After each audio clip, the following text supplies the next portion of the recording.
에베소 강좌 제20강입니다.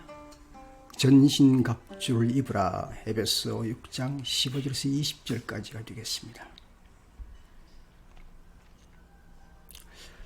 우리는 그 시간과 공간이라는 한계 속에 살아갑니다. 그래서 때때로 사람들은 어떤 나타나는 자기 자신을 바라보면서 내가 그런 사람인가 그렇게 생각을 합니다. 이게 이제 믿음도 그렇게 해석을 하려고 하는 사람이 있습니다. 믿음의 생활을 교회 열심히 나간다든가, 헌금을 잘 한다든가, 아니면 순종을 잘한다, 교회 봉사를 많이 한다, 이런 것들을 보면서 그 사람을 대충 믿음이 좋은 사람, 믿음이 좋지 않은 사람으로 구분하려고 합니다. 토마스 아퀴나스가 이제 그 5가지 신존재 증명을 했습니다. 자연을 통해서 하나님을 알 수 있다. 또 그 인간이 어떤 목적을 가지고 나아가는 것을 통해서 하나님을 알 수 있다. 이렇게 이제 많이 설명을 했습니다. 그래서 그 합리성에 의해서 사람들이 이제 긍정을 하기 때문에 그것을 잘 긍정하면 믿음이 되리라 생각하지만 사실은 긍정하는 데까지는 도움을 줄지 몰라도 실제적으로 그 긍정이 믿음의 끝은 아닙니다. 믿음의 시작도 못 되죠, 사실은. 신앙이라는 건 그러므로 내면적인 것입니다. 그 내면에 확인이 되지 않으면 그것은 울리는 꽹과리가 되고 마는 것이죠. 오늘 본문을 통해서 저와 여러분이 생각할 수 있는 것은 전신갑주를 입으라 하는 말씀인데요. 이 제목이나 이 내용을 보면서 우리는 자칫 생각하기를 외형을 갖춰야 한다는 것에 집중을 할 가능성이 있습니다. 그러나 외형이라는 것은 악마가 내게 다가올 때도 외적으로 다가온다고 생각할 수가 없습니다. 사실은 악마는 뿔 달고 험상궂은 얼굴을 내게 다가오면 내가 피할 수나 있죠. 그러나 악마도 교묘한 방법으로 우리의 내면을 침공하기 때문에 오늘 이렇게 한 6가지의 우리 몸에 그 갑주를 입는 여러 가지 방법을 보면서도 이것은 내면적인 것이구나. 악마가 이렇게 내면적인 침투하고 하는 것을 우리는 항상 외면적인 것을 내면적인 것으로 바꾸어서 마음의 질서, 내면의 질서를 정돈할 줄 아는 우리가 되어야 하리라 그렇게 생각하여집니다. 먼저 11절에서 17절까지 말씀을 보면 그 윤곽을 좀 잡을 수가 있는데요. 여기 오른쪽에 그림이 있는 대로 이제 몇 가지를 볼 수가 있습니다. 먼저 이제 본문 말씀을 제가 읽도록 하죠.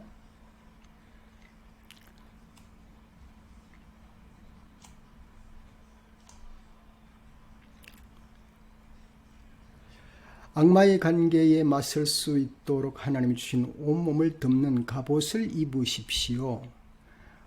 개역개정에는 마귀의 관계를 능히 대적하기 위하여 하나님의 전신갑주를 입으라 그렇게 말씀을 했습니다. 그 다음에는 12절은요.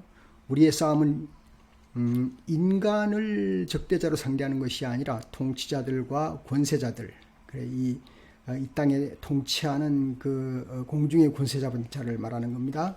이 어두운 세계의 지배자들과 하늘에 있는 악한 영들을 상대로 하는 것입니다. 라고 말씀을 했습니다. 그러므로 하나님이 주시는 무기로 완전히 무장하십시오. 그래야만 여러분의 악한 날이 이 적대자들을 대항할 수 있으며 모든 일을 끝낸 뒤에 설 수 있을 것입니다. 여기까지 이제 거의 서론에 속하지요. 이렇게 악한 세력이 가까이 와서 접근해서 우리를 삼키려고 하니 우리는 미리 이 악한 세력을 이길 수 있는 준비를 해야 된다. 그 말씀이죠. 여기서 이제 14절 말씀을 보면 말이죠. 이제 첫 번째 우리가 준비해야 될 요소를 발견할 수가 있습니다. 그것은 먼저 진리의 허리띠입니다. 그러므로 여러분은 진리의 허리띠로 허리를 동이고 정의의 가슴막이로 가슴을 가리고 버텨 서십시오. 그러면 첫 번째는 진리의 허리띠를 봅니다. 허리라는 것은 참 많이 쓰이죠. 힘의 중심이라고 볼 수 있죠. 뭐 우리가 이제 물건을 들 때도 그렇고 운동할 때도 그렇고요. 허리가 필수적입니다. 허리를 잘 사용하지 않고는 뭘 할 수가 없는 것이죠. 그러나 이 그 허리 힘이라는 것이 로마 군대가 가지는 그런 그 허리띠는 보통 우리가 그냥 바지를 안 내려가도록 이렇게 묶어 매는 정도의 허리띠가 아니고 이 굉장히 두꺼운 것입니다. 예, 두껍고 넓습니다. 그래서 그걸 차야만이 한쪽에 칼을 꼽을 수가 있고 또 지휘관들은 뭐 요즘 같으면 이제 총을 꼽을 수 있지 않습니까? 그만큼 이제 허리띠라는 것이 그 중심을 잡아주는 것이기도 하지만 여러 가지 역할을 허리가 하고 있는 것이죠. 여기에서 우리 그 생활 중심이 뭔가 허리를 진리라고 말했습니다. 진리. 예. 진리라고 할 때에 진리는 그 우리가 또 다른 말로 표현하면 정직이다 혹은 성실한 삶이다 그렇게 표현할 수가 있습니다. 시편 11편 5절에도 보면요. 공의로 그 허리띠를 삼으며 성실로 몸의 띠를 삼으리라 라는 그런 말씀이 있습니다. 그런 말씀을 봐서 성실이라고 할 때에 그 성실은 오래전에 벌써 믿음의 사람들이 많이 기본적으로 갖춰왔던 그런 분야라고 볼 수가 있겠습니다.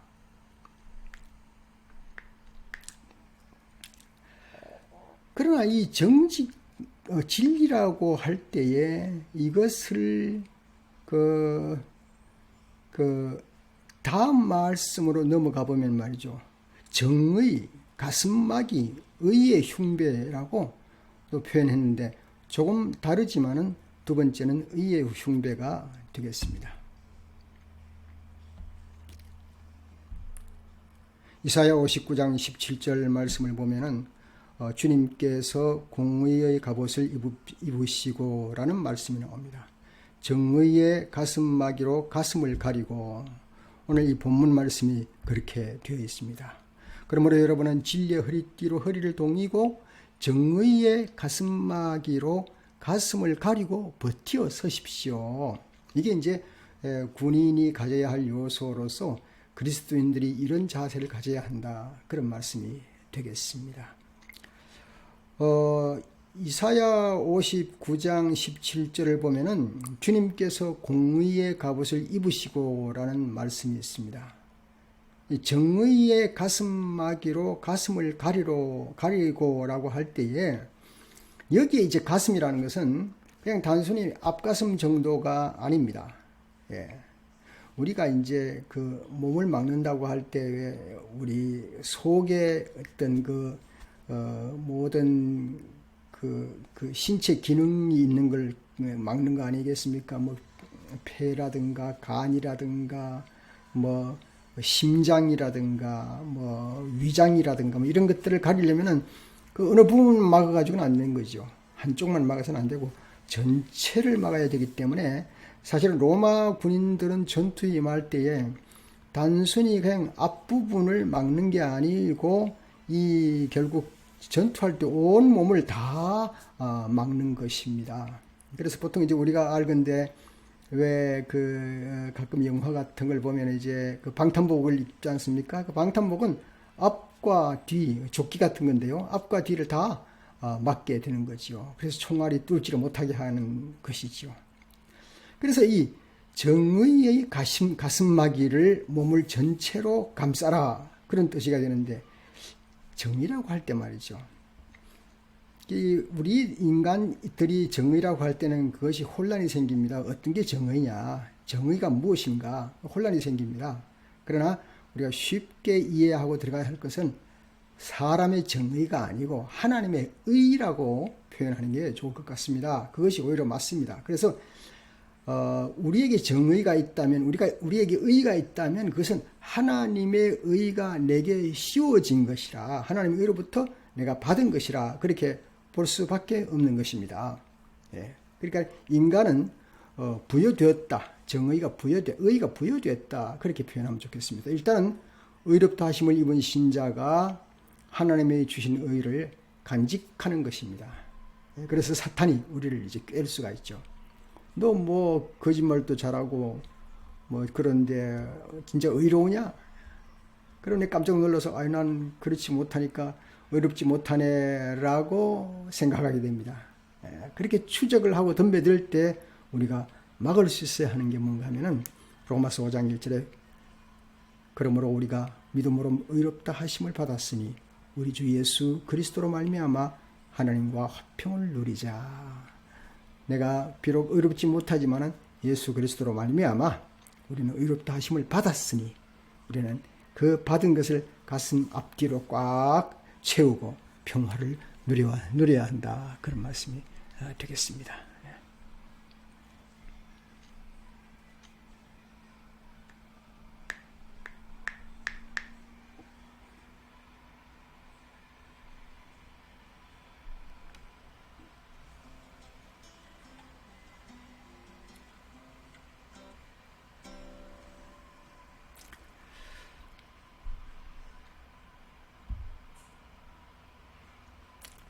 세 번째는 이제 그 평화의 복음의 신입니다.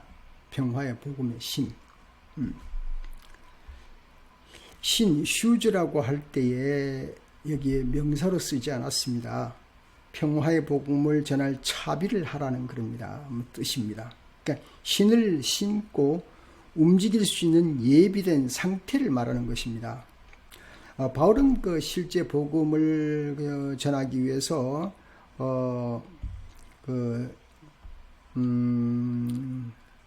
여러 가지 선포할 준비에 맞추고 있습니다. 준비를 해야 된다. 예. 그것은 전도라는 것은 말이죠. 복음을 전하는 것은 언제라도 할 기회가 있을 때는 해야 되기 때문에 항상 준비하고 있어야 되는 것입니다. 예. 그래서 어디에서든지 현실이 올 때 그대로 할 수 있는 그런 병사가 되어라. 복음의 병사가 되어라. 그런 말씀이 되겠습니다. 제가 살고 있는 LA 인근 지역에 어떤 목사님을 말이죠. 뭐 옷도 흐름하게 입고 늘 이제 차에다가 큰 판넬에다가 이제 계시록 그 강요를 요약을 해서 그 한 판에다가 다 적어놓고 그림까지 그려놓고 그리고는 이제 받침대 하나 하고 차에다 늘 가지고 다닙니다. 그래서 무슨 일만 있으면 차 뚜껑을 탁 열고는 뒤에 트렁크를 열고는 그런 글 끄집어내서 바로 그 자리에서 펼쳐놓고 해설을 하더라고요. 야, 이 대단한 탤런트다, 대단한 용기가 있다. 그렇게 저는 봤습니다. 자, 그렇다면 우리는 필요한 것이 무엇이겠습니까? 우리도 물론 이제 복음을 전하려면은 뭐 전도지라든가 뭐 그 외에 뭐 성경 뭐 찬송 이런 자료가 있지 않습니까? 그런 자료도 물론 준비를 해야 되겠습니다. 그러나 우리의 진정한 그러니까 평화의 복음을 전할 수 있는 준비된 것은 무엇인가? 바로 이것은 열정이라고 봅니다. 복음을 전해야 되겠다는 열정인 것이죠. 예. 만약에 그 어부가 물고기를 잡아야 되겠다는 열정이 없다면 뭐 아무리 좋은 그물을 가져도 소용이 없는 것이죠. 그래서 열정, 그 열정으로 준비되어야 한다. 그렇게 볼 수 있는 것입니다. 또 잊지 말아야 할 것은 이게 복음이 평화의 복음을 전하라 그렇게 말씀을 했거든요. 그러니까 이것은 바로 예수 그리스도는 평화의 왕이기 때문에 그 예수 그리스도를 전하라 그런 말씀이 되고 이 땅에 평화를 외치는 그런 사람이 되라는 그런 뜻이 되겠습니다. 물론 평화라고 해서 안 좋은 것도 무조건 좋다라고 거짓말하는 뜻은 아니고 항상 이 복음을 통해서 평화를 얻을 수 있는 그런 찬스를 많은 사람에게 주라는 그런 말씀이 되겠습니다. 넷째는 이제 그 믿음의 방패가 되겠습니다. 자, 16절을 보시겠습니다. 이 모든 것에 더하여 믿음의 방패를 손에 드십시오. 그것으로서 여러분은 악한 자가 쏘는 모든 불화살을 막아 꺼버릴 수 있을 것입니다. 이렇게 본문이 말씀했습니다. 그래서 넷째가 믿음의 방패입니다. 왼손에 방패를 보통 들게 되는데요. 왼손잡이일 때는 물론 오른손을 들게 됩니다. 여기서 바울이 말하는 방패는 비록 손에 들라고 했지만 사실은 작은 둥근 방패가 아니고 오늘 여기 오른쪽에 그림이 보이는 대로 몸 전체를 가릴 수 있는 그런 방패가 되는 것입니다. 그러니까 거의 문짝이나 다름없다. 그렇게 이제 표현되어 있습니다. 로마 시대의 군인들의 그 전투 복장이라고 할 때에 여러 겹의 이제 가죽을 대서 방패를 만듭니다. 예, 뭐 그때는 방패가 철로도 만들었겠지만 이제 가죽으로 만든 것이 많다고 하는데요. 가죽으로서 이제 겹겹으로 가죽으로 만들고 그다음에 역청을 발라놓고 말이죠. 전투 전에는 그 방패를 물에 적신다고 합니다. 그러면 멀리서 불이 이렇게 공격을, 불화살 같은 게 공격을 해도 맞자마자 그냥 불이 꺼져 버린다고 하는 것이죠. 예. 그래서 저와 여러분은 이제 불화살이 이제 문제인데요. 불화살이 조심스러운데 우리들에게 오는 불화살은 과연 무엇이겠는가 하는 그런 생각을 해봤습니다.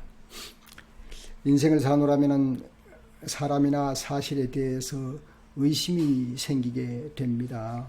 예. 때때로 다른 사람과 나를 비교하면서 열등감도 가지게 되고요. 또 낙심하게 되고 염려하게 되고 또 세상이 거센 세상을 살아갈 때 우리는 두려움도 생기고 그렇게 되는 것이 뭐 한두 가지가 아니겠죠. 그러다가 때로는 죄책감이나 뭐 분노 등 우리들의 정신세계가 영적인 세계가 아주 매우 약해질 때가 있습니다. 이것이 어쩌면 불화살이 아닌가 그렇게 보는 겁니다.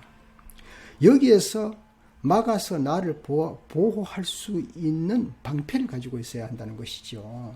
예. 이 방패가 바로 무엇입니까?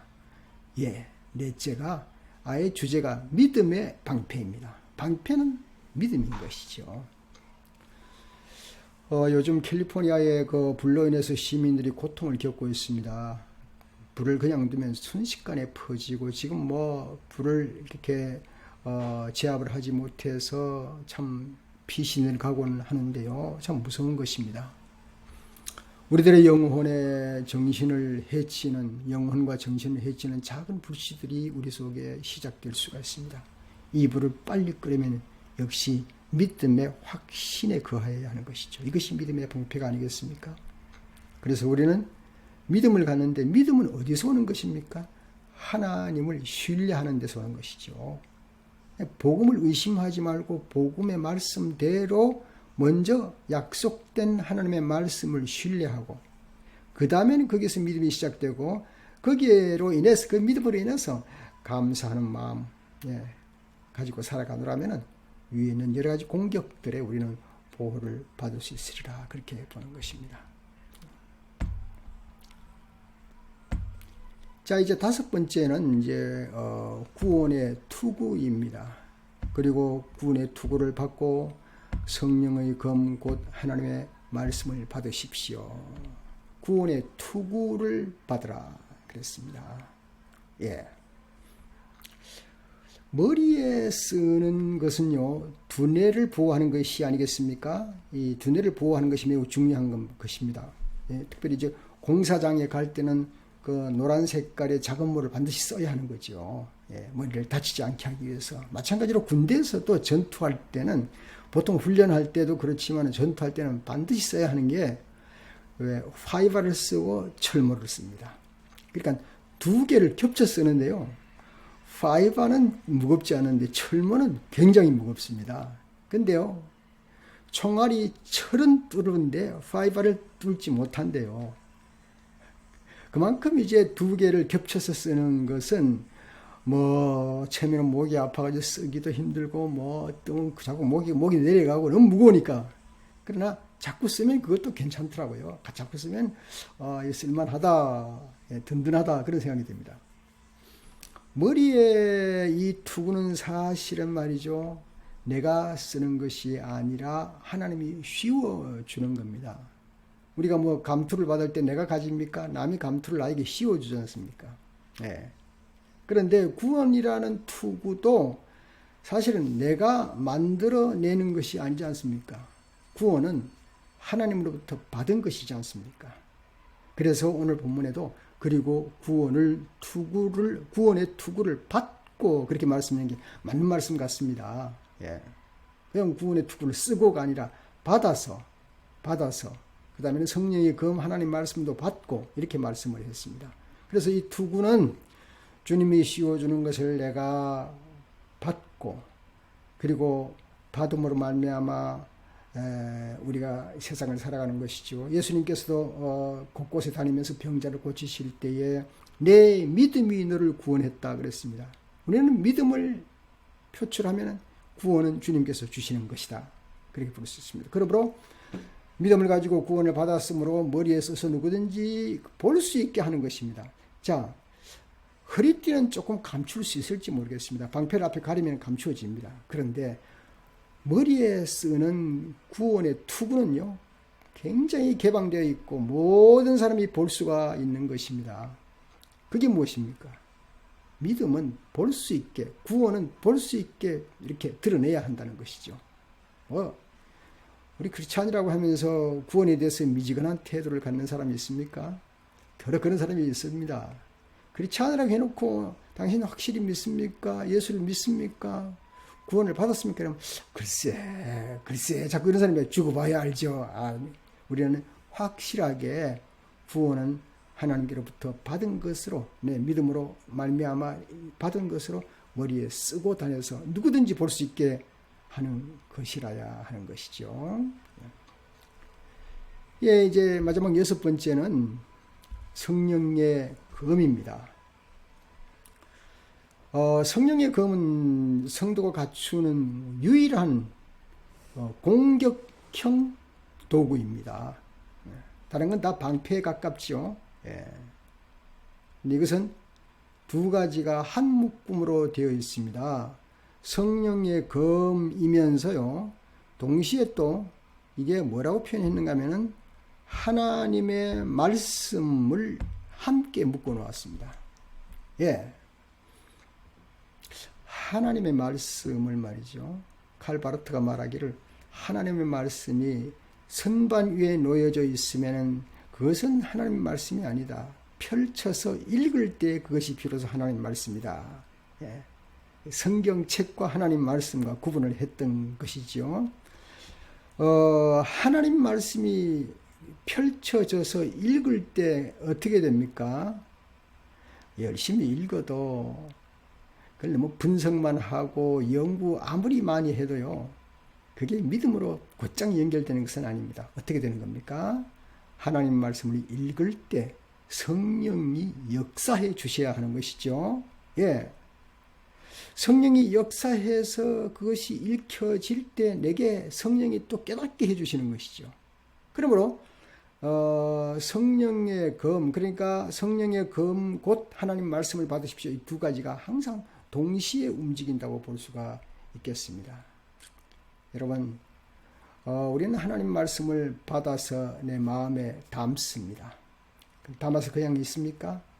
담겨진 물건은 반드시 사용되게 되어 있는 거죠. 마음에 담아서 이것이 내 생활 전반에서 사탄을 이기는 공격의 역할을 하게 되는 것입니다.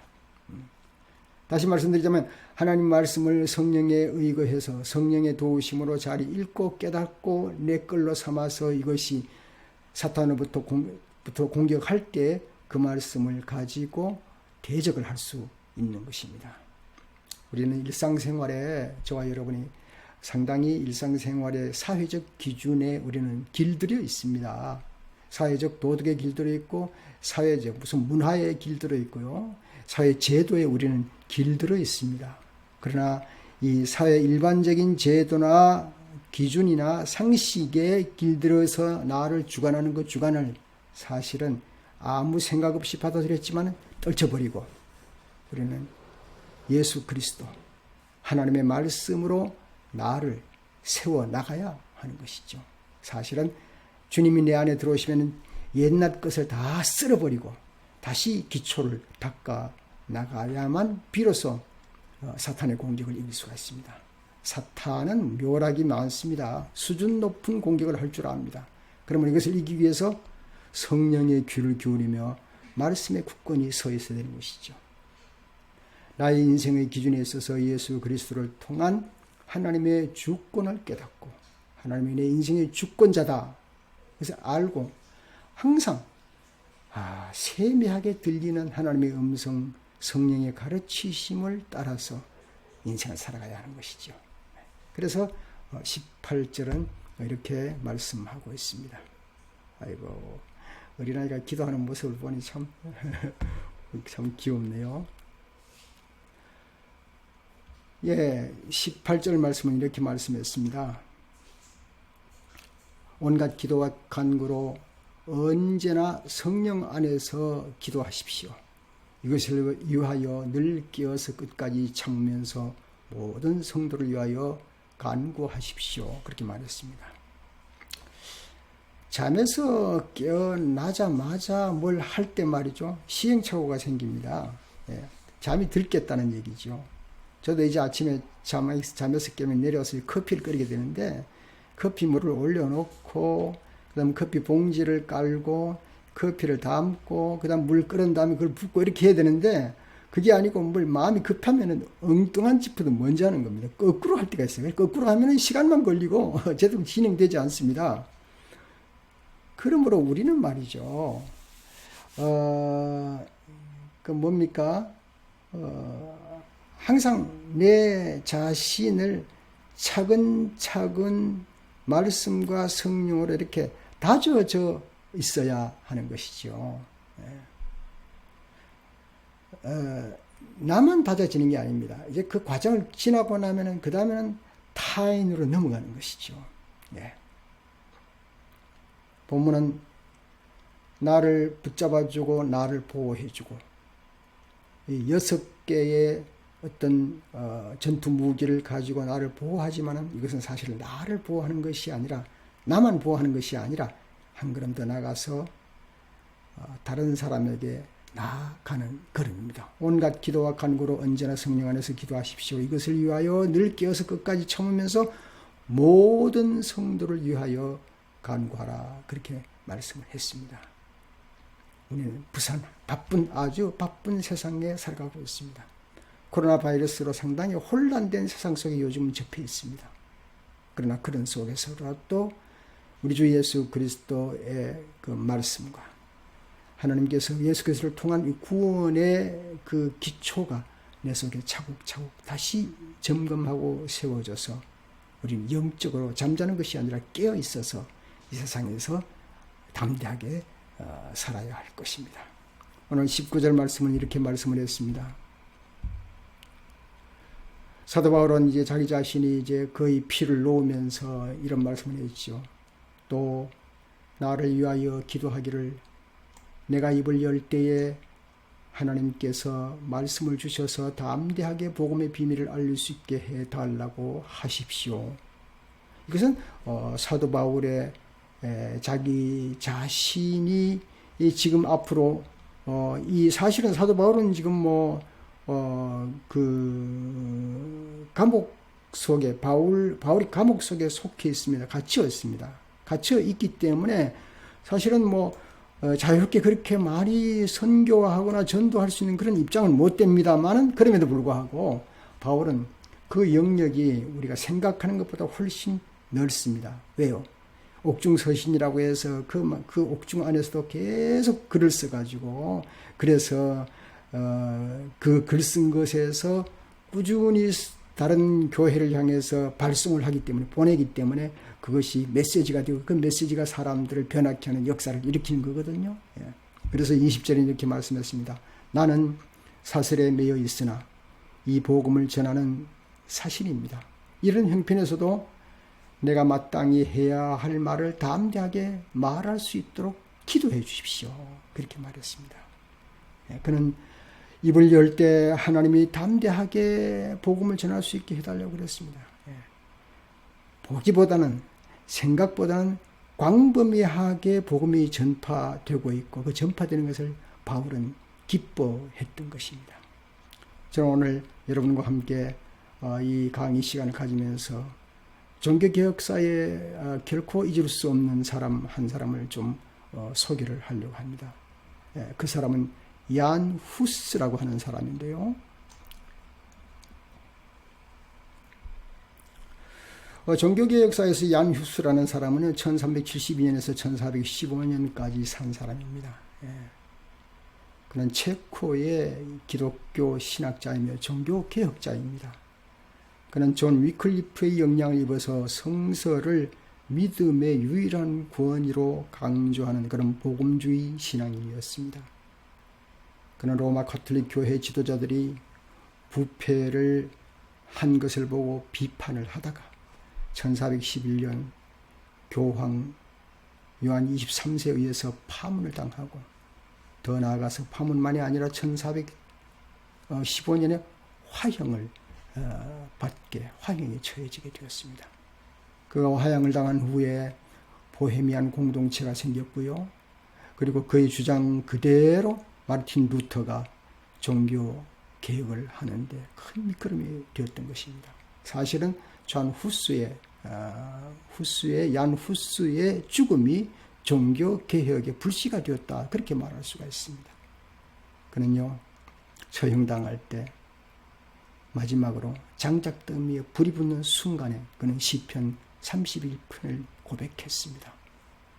여호와여, 내가 주께 피하오니 나를 영원히 부끄럽지 않게 하시고 주의 공의로 나를 건지소서. 내가 귀를 기울여 속히 건지시고 내게 견고한 바위와 구원하는 산성이 되소서. 주는 나의 반석과 산성이시니 그러므로 주의 이름을 생각하셔서 나를 인도하시고 지도하소서. 그들이 나를 위하여 비밀히 친 그물에서 빼내소서. 주는 나의 산성이시니이다. 내가 나의 영을 주의 손에 부탁하나이다. 진리의 하나님 여호와여, 나를 속량하셨나이다. 내 발을 넓은 곳에 세우셨음이니이다. 그는 비록 죽지만 복음에 선포하는 발이 넓은 곳에 세워졌다는 고백으로 자기의 믿음을 마감했습니다. 저와 여러분은 언제 어디서나 복음을 전할 수 있도록 제2의 제3의 바울과 얀 후스가 되어야 하지 않겠느냐 하는 질문을 여러분에게 던지고 오늘 강의를 마치겠습니다. 감사합니다.